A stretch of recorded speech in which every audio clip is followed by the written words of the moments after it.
കിരൺ, ഒരു പ്രധാനപ്പെട്ട കാര്യം, സർക്കാർ ശബരിമല ഒരു മുഖ്യ വിഷയമാവാൻ എന്തായാലും ആഗ്രഹിക്കുന്നുണ്ടാവില്ല. ഇപ്പോൾ ശബരിമല സ്വർണ്ണമോഷണ വിവാദ കാലത്തൊക്കെ അത് UDF-ലേക്ക് വഴിതിരിച്ചു വിട്ടു എന്നൊക്കെ പറയുമ്പോഴും ശബരിമല ചർച്ച ചെയ്യപ്പെടുന്നത് സർക്കാരിന് ഒത്തിരി കാര്യങ്ങൾ വിശദീകരിക്കേണ്ടി വരും. അത് പാടുണ്ടാക്കുന്ന കാര്യമാണ്. തെരഞ്ഞെടുപ്പിലേക്ക് വരുമ്പോൾ ഇപ്പോഴത്തെ ഈ സാഹചര്യത്തിൽ തുടക്കത്തിൽ തന്നെ ആ വിവാദം ഒഴിവാക്കാൻ ഞങ്ങൾ കക്ഷിയല്ല എന്ന് പറയാനായിരിക്കാം നിയമമന്ത്രി ശ്രമിക്കുക. പക്ഷേ UDF-ന്റെ ഒരു രാഷ്ട്രീയ നീക്കമൊക്കെ എങ്ങനെയായിരിക്കും? ഇത് അവർക്ക് തുടർവേദികളിലൊക്കെ ശബരിമലയിൽ സർക്കാർ നിലപാട് വ്യക്തമാക്കണം എന്ന വാദം ഉന്നയിച്ചുകൊണ്ട് നിൽക്കാനാണോ സാധ്യത? സർക്കാർ ഇനി നിലപാട് മാറ്റിയാലും അത് പ്രതിപക്ഷം ഏത് രീതിയിൽ അതിനെ ഏറ്റെടുക്കും? ശൈത്യത്തിൽ ഏറ്റവും പ്രധാനപ്പെട്ട വിഷയം, ഇനി എങ്ങനെയൊക്കെ വ്യാഖ്യാനിച്ചാലും കേരള സർക്കാരിന് ശബരിമല യുവതീ പ്രവേശന വിഷയത്തിൽ എന്തായിരുന്നു സ്റ്റാൻഡ്, ഇടതുമുന്നണിക്ക് എന്തായിരുന്നു സ്റ്റാൻഡ്, അത് കേരളത്തിന് ബോധ്യമുള്ളതാണ്. ഒട്ടേറെ തവണ അത് കേരളത്തിൽ ആവർത്തിച്ച് കേരളത്തിൻ്റെ മുഖ്യമന്ത്രിയും പാർട്ടി നേതാക്കളും എല്ലാം മുകൾ തട്ട് മുതൽ താഴെ തട്ട് വരെയുള്ള നേതാക്കളെല്ലാം ആവർത്തിച്ചു പറയുകയും അത് തെരുവുകളിലടക്കം വിവിധ പരിപാടികളായി അവതരിപ്പിക്കുകയും ഒക്കെ ചെയ്തതാണ്. ശബരിമലയിൽ സ്ത്രീ പ്രവേശനത്തെ അനുകൂലിക്കുന്ന നിലപാട് തന്നെയാണ്. കിരൺ, ദയവായി തുടരുക. തിരുവഞ്ചൂർ രാധാകൃഷ്ണൻ MLA നമുക്കൊപ്പം ചേരുന്നുണ്ട്. ശ്രീ തിരുവഞ്ചൂർ രാധാകൃഷ്ണൻ, സർക്കാർ കോടതിയിൽ നിലപാട് മാറ്റുമോ? യുവതീ പ്രവേശനത്തെ എതിർക്കുമോ? താങ്കൾ അങ്ങനെ പ്രതീക്ഷിക്കുന്നുണ്ടോ? യഥാർത്ഥത്തിൽ എതിർക്കും അത് ചെയ്യണത്. ഈ ഗവൺമെന്റ് അത് ചെയ്യുമോ ഇല്ലയോ എന്നുള്ളത് അവരാണ് തീരുമാനിക്കേണ്ടത്. 2007 ഇടതുപക്ഷ ജനാധിപത്യ മുന്നണി ഗവൺമെന്റും അതിനുശേഷം 2021 ഗവൺമെന്റിന്റെ അഫിഡവിറ്റ് സുപ്രീം കോടതിയിൽ കൊടുത്തിട്ടുണ്ട്. ഒന്നാമത്തെ അഫിഡവിറ്റ് പ്രവേശനം 2016 ഐക്യ ജനാധിപത്യ മുന്നണി ഗവൺമെന്റ് യുവതി പ്രവേശനം അനുവദിക്കരുത് നിലപാട് സുപ്രീം കോടതി അറിയിച്ചിട്ടുണ്ട്. നിലപാട് ഞങ്ങളുടെ നിലപാട് 2007 എടുത്ത നിലപാട് തന്നെയാണ് എന്ന് വീണ്ടും ഇടതുപക്ഷ ജനാധിപത്യ മുന്നണി സുപ്രീം കോടതിയെ അറിയിച്ചിട്ടുണ്ട്. അപ്പോൾ യുവതീ പ്രവേശനം അനുവദിക്കണമെന്ന് ആവശ്യപ്പെട്ടുകൊണ്ട് ഇടതുപക്ഷ ജനാധിപത്യ മുന്നണി 2 പ്രാവശ്യമായി ആവർത്തിച്ച് സുപ്രീം കോടതിയിൽ അഫിഡവിറ്റ് കൊടുത്തിട്ടുണ്ട്. അതുകൊണ്ടായിരിക്കാം ഗവൺമെന്റിന്റെ ഒപ്പീനിയൻ എന്താണ് എന്ന് അറിയണം എന്ന് സുപ്രീം കോടതി നിർബന്ധം വെച്ചത്. ഗവൺമെന്റ് ഒപ്പീനിയൻ അറിയുകയാണെങ്കിൽ നിശ്ചയമായും അനുവദിക്കാതിരിക്കത്തക്ക വിധത്തിലുള്ള ഒരു അഫിഡവിറ്റാണ് കൊടുക്കേണ്ടത്. എന്താ ചെയ്യാൻ പോകുന്നതെന്ന് അറിയില്ല. ഇന്നിപ്പോ ശ്രീ എം വി ഗോവിന്ദൻ അദ്ദേഹം പറഞ്ഞത് പാർട്ടിയുടെ നിലപാട് ഗവൺമെന്റ് നിലപാട് തന്നെ ആകണമെന്നില്ല എന്നാണ്. അതിന്റെ അർത്ഥം കണ്ടെടുത്ത തീരുമാനത്തിൽ പാർട്ടി വീണ്ടും ഉറച്ചു നിൽക്കുന്നു എന്ന് വേണമെങ്കിൽ നമുക്ക് വായിച്ചെടുക്കാം. ഗവൺമെന്റ് തീരുമാനം പറയേണ്ടത്. ഗവൺമെന്റ് ഈ ഭക്തരായിട്ടുള്ള ആളുകൾ അവരുടെ പൊതുവികാരത്തെ അംഗീകരിക്കുന്നു.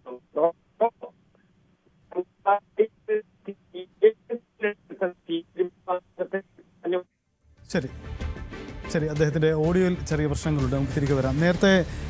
കിരൺ നേരത്തെ സൂചിപ്പിച്ചതുപോലെ MV ഗോവിന്ദൻ ഇപ്പോൾ തിരുവഞ്ചൂർ രാധാകൃഷ്ണൻ സൂചിപ്പിച്ചതുപോലെ അങ്ങനെ ഒരു വിശദീകരണം നൽകിയിട്ടുണ്ടെങ്കിൽ നമ്മുടെ ശ്രദ്ധയിലേക്ക് അത് വന്നിട്ടില്ല. ഒരുപക്ഷെ അദ്ദേഹം എവിടെയെങ്കിലും ഇക്കാര്യം പറഞ്ഞിട്ടുണ്ടാവണം. അതായത് പാർട്ടിയുടെ നിലപാട് തന്നെ ആവേണ്ടതില്ല സർക്കാരിൻ്റേത്, അതിൽ വ്യത്യസ്തത ഉണ്ടാവാമെന്ന് അദ്ദേഹം പറയുന്നുണ്ട്. അതായത് മുൻകൂർ ജാമ്യം എടുക്കുകയാണ് MV ഗോവിന്ദൻ എന്ന് പറയാം. CPM-ന് അങ്ങനെ ന്യായീകരിച്ച്, അല്ലെങ്കിൽ സർക്കാരിനും CPM-നും അങ്ങനെ ന്യായീകരിച്ച് നിൽക്കാനാവുമോ? പാർട്ടി ഞങ്ങൾ മുൻ നിലപാടിൽ ഉറച്ചു നിൽക്കുന്നു, യുവതികളെ പ്രവേശിപ്പിക്കാം എന്ന നിലപാടെടുക്കുന്നു. പക്ഷേ സർക്കാർ പാടില്ല എന്ന് അഫിഡവിറ്റ് കൊടുക്കുന്നു. അങ്ങനെ ഒരു വ്യത്യസ്ത നിലപാടിലേക്ക് പോകാൻ കഴിയുമോ? അതോ പുതിയ കാലഘട്ടത്തിൽ അതും പ്രതീക്ഷിക്കണോ? കഴിയില്ല എന്നൊന്നും പറയാൻ കഴിയില്ല. അങ്ങനെയൊക്കെ പുതിയ കാലഘട്ടത്തിൽ പ്രതീക്ഷിക്കാനും ഒക്കെ കഴിയും.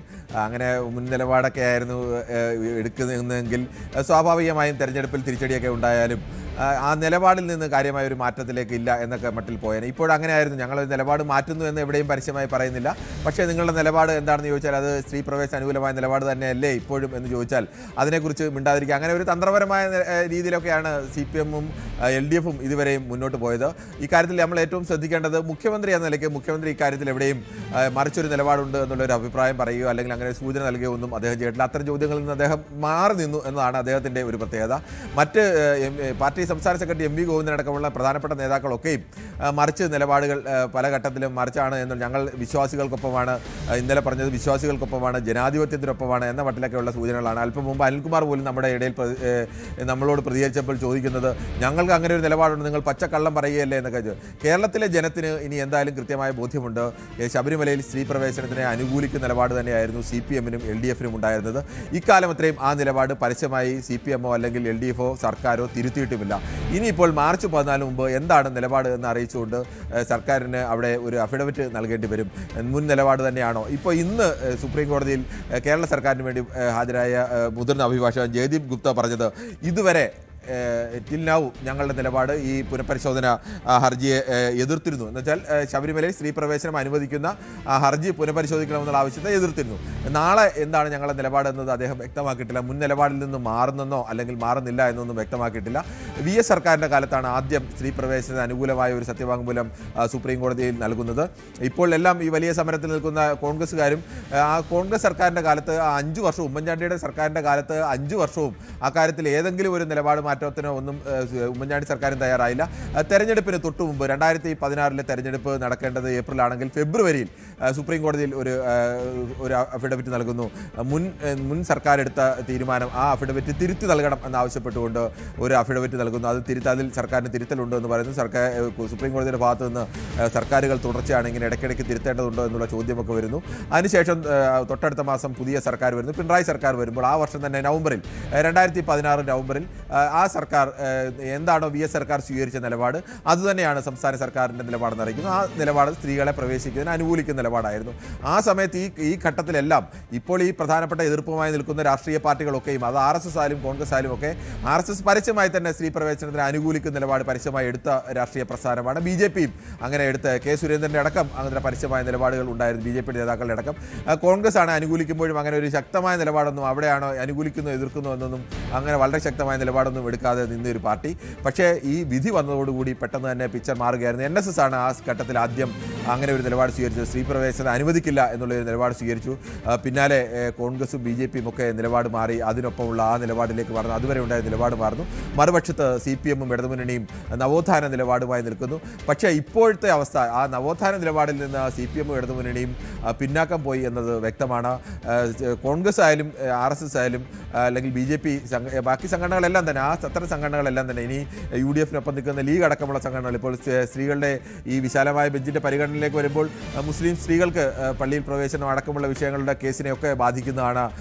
ചേലാകർമ്മവുമായി ബന്ധപ്പെട്ട കേസ്. അങ്ങനെ ഇന്ത്യയിലെ പല മതവിഭാഗങ്ങളുടെ ഇത്തരം വിശ്വാസവും ആരാധനാ സ്വാതന്ത്ര്യവും മതവിശ്വാസവും വ്യക്തി സ്വാതന്ത്ര്യവും ഇതെല്ലാം കൂടി ചേരുന്ന വിഷയങ്ങളിൽ ഈ സുപ്രീം കോടതിയുടെ വിധിയുടെ അടിസ്ഥാനത്തിലായിരിക്കും അത്തരം കാര്യങ്ങളിലൊക്കെ തീരുമാനം വരിക. ഇവിടെ ഒരു വിധി വന്നാൽ അത് നാളെ പള്ളികളിലേക്ക് സ്ത്രീകളെ കയറ്റുന്ന കാര്യത്തിലും കേസിലുമൊക്കെ ഈ വിധിയാവും ഏറ്റവും നിർണായകമാകുക. അതുകൊണ്ട് ഈ മതത്തെ അനുകൂലിക്കുന്ന ആളുകൾ അല്ലെങ്കിൽ മതവിശ്വാസികൾ ഇത് ഏതെങ്കിലും ഒരു അയ്യപ്പ വിശ്വാസികളുടെ മാത്രം കാര്യമാണെന്നോ അല്ലെങ്കിൽ ഹിന്ദുമതത്തിലെ വിശ്വാസികളുടെ കാര്യമാണെങ്കിലോ അല്ലെങ്കിൽ യാഥാസ്ഥികമായി ചിന്തിക്കുന്ന ഏതു മതത്തിലെയും വിശ്വാസികളെല്ലാം ഒരു പക്ഷം നിൽക്കാനുള്ള വളരെ സാധ്യതയുള്ളതാണ്. അതുകൊണ്ട് തന്നെ ഇത് തെരഞ്ഞെടുപ്പിനെ വലിയ രീതിയിൽ ബാധിക്കാനൊക്കെ ഉള്ള സാധ്യതയുണ്ട്.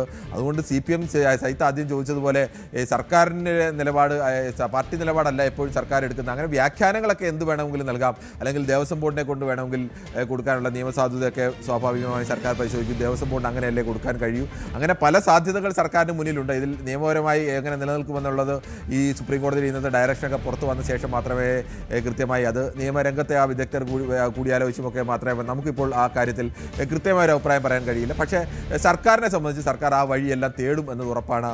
എങ്ങനെയെങ്കിലും ഇത് ഈ സമയം കഴിയുന്നതുവരെ സർക്കാർ നിലപാട് പറയാതെ ഇപ്പോഴത്തെ അവസ്ഥയിൽ മുന്നോട്ട് പോകുക എന്നുള്ളതാണ് ഏറ്റവും സേഫസ്റ്റ് ആയ രാഷ്ട്രീയ വഴി. ആ രാഷ്ട്രീയ വഴി സ്വീകരിക്കാനാവും ഒന്നാമത് CPM ശ്രമിക്കുക. അങ്ങനെയല്ല അങ്ങനത്തെ ഒരവസ്ഥ വന്നാൽ പിന്നീട് CPMന് മുന്നിൽ ഉണ്ടാകുന്ന 2 സാധ്യതകൾ. ഒന്ന്, ധൈര്യസമേതം ഞങ്ങളുടെ നിലപാട് ഞങ്ങൾ ഉറച്ചു നിൽക്കുക. ഞങ്ങൾ ഇത്ര കാലം എടുത്ത നിലപാട് സ്ത്രീ പ്രവേശനം അനുകൂലിക്കുന്ന നിലപാടാണ്. ആ നിലപാടിൽ ഞങ്ങൾ ഉറച്ചു നിൽക്കുന്നു. വീണ്ടും നവോത്ഥാന വിഷയവും ഇത് പ്രധാന ചർച്ച, സ്വാഭാവികമായും ഇത് പ്രധാന ചർച്ചയായി വരും. അപ്പോൾ കേരളം ചിലപ്പോൾ രണ്ടായി തിരിയാം. ഏത് ഭാഗത്താണ് കൂടുതൽ ആളുകൾ വരുന്നതെന്നൊക്കെ അന്നേരം തീരുമാനിക്കേണ്ട വിഷയങ്ങളാണ്. അല്ലെങ്കിൽ CPMന് എടുക്കാൻ കഴിയുന്നൊരു നിലപാടെന്ന് പറയുന്നത് ഞങ്ങൾ മുൻ നിലപാടുകളെല്ലാം മാറ്റിക്കൊണ്ട് ശബരിമലയിൽ സ്ത്രീ പ്രവേശനത്തിന് അനുകൂലമായ എതിർക്കുന്ന ഒരു നിലപാടിലേക്ക് വരിക. ഞങ്ങൾ എപ്പോഴും BJPയുടെ നിലപാടും കോൺഗ്രസിൻ്റെ നിലപാടും ആ നിലപാടിലേക്ക് CPMഉം കൂടി എത്തുക. കേരളത്തിലെ 3 പ്രധാനപ്പെട്ട പാർട്ടികൾക്കും ഒരേ നിലപാട്, ശബരിമലയിൽ സ്ത്രീ പ്രവേശനം വേണ്ടതില്ല. അതിന് എന്തെല്ലാം വ്യാഖ്യാനങ്ങൾ നൽകിയാലും അതിൻ്റെ പ്രയോജനം ആർക്കാവും കൂടുതൽ നേടുക എന്നുള്ളതുകൊണ്ട് CPMനെ സംബന്ധിച്ച് അവിടെ വെല്ലുവിളി. ഇതുവരെ ഉണ്ടായിരുന്ന നിലപാട് ഇന്ന് മലക്കം മറിയുന്നു. അപ്പോൾ അതിനെങ്ങനെ വിശദീകരണം നൽകും എന്നുള്ളത്. നവോത്ഥാന നിലപാടിനെ അനുകൂലിച്ച ഇനി ഭൂരിപക്ഷം ആരാണെന്ന് അറിയാൻ കഴിയുമെങ്കിലും അത് ഒരു വിഭാഗം ജനങ്ങൾ എന്തായാലും കേരളത്തിലുണ്ട്. ഒരു വനിതാ മതിലൊക്കെ സൃഷ്ടിക്കാൻ തീരുമാനിച്ചപ്പോൾ അതിലേക്ക് ആവേശപൂർവ്വം വന്ന കേരളത്തിലെ സ്ത്രീകളടക്കമുള്ള ആളുകളുണ്ട്. അവർ സർക്കാർ മലക്കം മറിച്ചാൽ അവരുടെ നിലപാട് എന്താവും എന്നുള്ള ചോദ്യം. അവിടെ ആർക്കാണ് ശബരിമലയിൽ ഈ സർക്കാരിൻ്റെ നിലപാട് മാറ്റേണ്ടി വന്നാൽ ഞങ്ങൾ കാരണമാണ് മാറ്റേണ്ടി വന്നതെന്നുള്ള ആനുകൂല്യം BJP എടുക്കുമോ കോൺഗ്രസ് എടുക്കുമോ എന്നുള്ള ചോദ്യം. NSSനെ പോലെ ഒരു സംഘടനയെ ഒപ്പം നിർത്താൻ വേണ്ടി എന്ത് ചെയ്യണമെന്നുള്ള ഇത് അങ്ങനെ വേഗത്തിൽ ഏതെങ്കിലും ഒരു പാർട്ടിക്ക് അനുകൂലം എതിർപ്പ് എന്നൊന്നും പറയാൻ കഴിയില്ല. പക്ഷേ നിലവിലെ അവസ്ഥയിൽ ഏറ്റവും കൂടുതൽ പ്രതിസന്ധിയിലാക്കിയിരിക്കുന്നത് അത് CPM-നെയാണ് എന്ന് തന്നെ പറയേണ്ടി വരും. CPM-ന് ഇക്കാര്യത്തിൽ ഒരു തീരുമാനം എടുക്കേണ്ടി വരും. തീരുമാനമെടുത്താൽ ആ തീരുമാനം ജനങ്ങളെ ബോധ്യപ്പെടുത്തി എങ്ങനെ തെരഞ്ഞെടുപ്പിൽ അത് വോട്ടാക്കി മാറ്റാം എന്നുള്ള ചോദ്യമുണ്ട്. അതിൽ എന്ത് വേണം എന്നുള്ള തീരുമാനമാവും വരും ദിവസങ്ങളിൽ ഉണ്ടാവും. ശരി, എന്തായാലും കിരൺ സൂചിപ്പിച്ചതുപോലെ നിർണായകമാണ് ഈ രാഷ്ട്രീയ സന്നിഗ്ധാവസ്ഥയിൽ CPM എടുക്കാൻ പോകുന്ന തീരുമാനം. ഒരുപക്ഷെ നിലപാട് തിരുത്തി പറയുക എന്ന പ്രായോഗികതയാവാം ഏറ്റവും മുന്നിലുള്ളത്. നമുക്ക് കണ്ടറിയാം. എന്തായാലും മന്ത്രി എന്തു പറയുമെന്നത് കൂടി പ്രസക്തമാണ്. 12:30 മന്ത്രി P. രാജീവ്, നിയമമന്ത്രി, സർക്കാരിൻ്റെ പൊതു നിലപാട് ഇക്കാര്യത്തിൽ പറയാൻ വേണ്ടി മാധ്യമങ്ങളെ കാണുന്നുണ്ട്. നമുക്ക് കാത്തിരിക്കാം. അപ്പോഴേക്കും നമുക്ക് മടങ്ങി വരാം.